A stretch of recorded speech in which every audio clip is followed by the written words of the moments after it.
Hello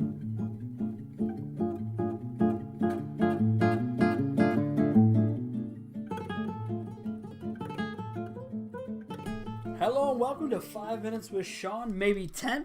Today's topic is not for the faint of heart. We got to get real, guys. We got to start talking about a potential for downturn, It appears to be a real thing, and this is not some fear-mongering deal right now, so don't come out of your pants. All I'm simply saying is that the years of fat catting since cash for clunkers, if you will, all of those years, that might be a thing of the past, right? It might not be a legitimate thing anymore, and that is okay. It really is okay. We can't sit here and freak out. We're still going to be in business, okay? Still going to be a thing. But look, it looks like this year about 17.5 million was the number in 2016. This year, 17.2. So we're looking at, that's a minus what? About 1.8%? Again, not terrible. Not terrible. And let's talk about some of the people who gained here year over year. And this is something that I found on the LinkedIn that was put out there by one of the OEMs. Basically, we're looking at Rolls-Royce up 49%. That's useful. This is very weird. Lamborghini up 5%. Ferrari up 5%. Very weird. Alfa Romeo up 999%. That's because they really weren't in market the year previous. Maserati up 9.4%. Jaguar up 26. Tesla up 9.7. My boy Tim Jackson, not a fan of that. Porsche up 2%. Land Rover up 1%. Want to hear this one here as well? Mitsubishi up 7%. That is an interesting one. Even here in the Midwest, we're seeing new Mitsubishi stores being built. That's something to keep an eye on.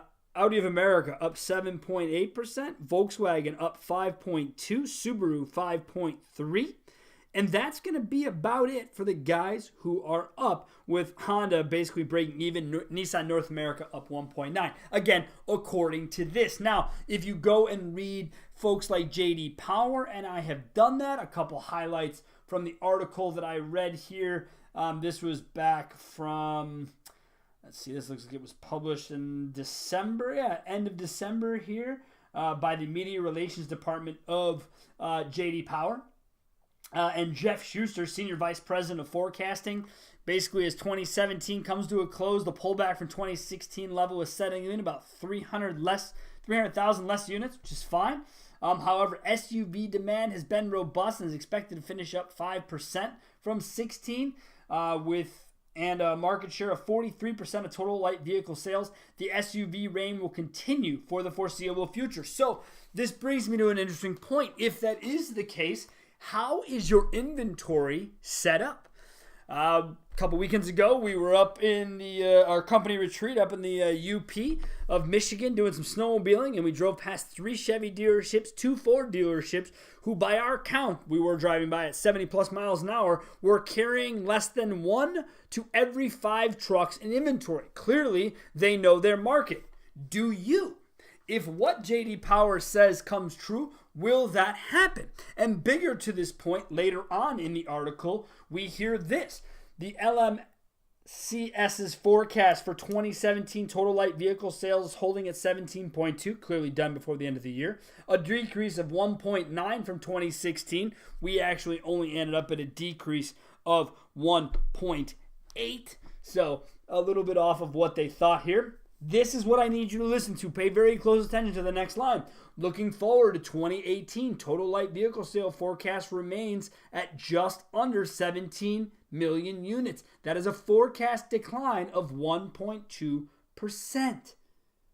Total light vehicle sales will be at 13.8 units for 2018, a 1.4 decline. So if we take 1.8 from this year, we take 1.2 from 2018, we now have a 3% decline over a 24-month period. When before, right, I think we all can agree to this, we were fat catting. We truly, truly were. And so for me, my biggest questions will be the following. If we're going to sell less cars, and according to some people in our industry, They believe that not only will we sell less cars, but the margin on those cars will become even slimmer. How are you positioned to deal with all of this? Inventory is just one part. The next part is looking at staffing and pay plans. Is it all in line? Do you have 4 people in your accounts payable department when you need 2? Some of you have 2 when you need 6. So you've got other things that you need to decide. Finding salespeople is difficult. Finding mechanics can be difficult. These are the lifelines and truly heart and soul of what we're doing. How do they fit in to a downturn?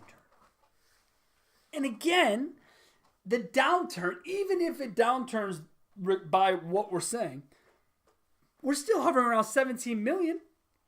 Does anyone remember 15 million? I mean, let's be honest with each other. Did we think this was going to go on forever? If you did, that's your bad. That's your bad. If you thought that the good times would never end, that's your fault.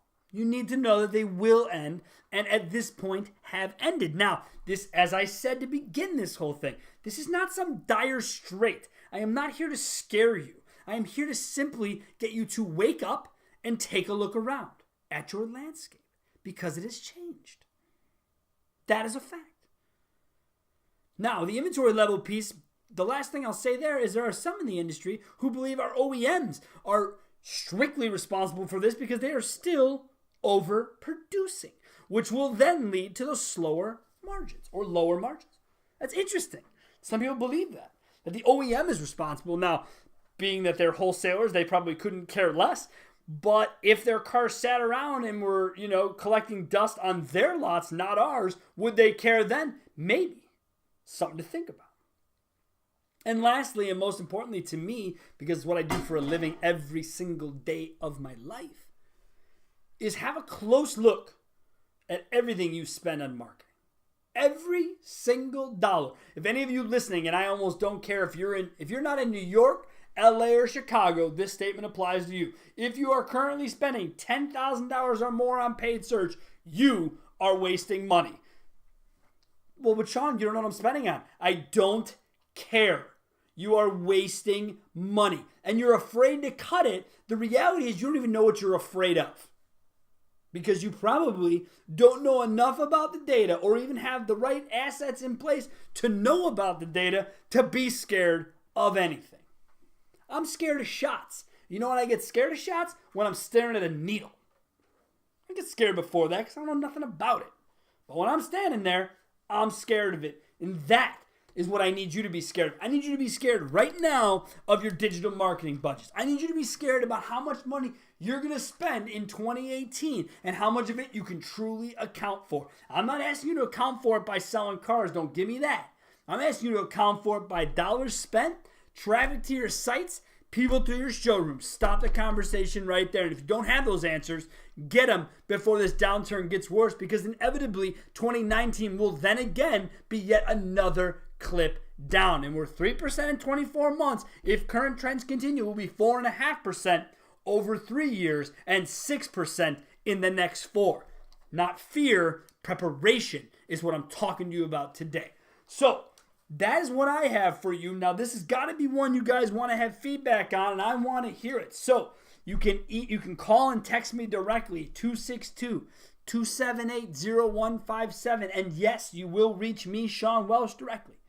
You can also email me, Sean@carbizdonebetter.com. And if you have something else you want to hear about or a question you want to take live right here and debate it with me, hit me up. We'll see if it fits in. We would love to have as much engagement and as many people participating in our podcast as possible, because it's meant to help this wonderful industry we call the car business.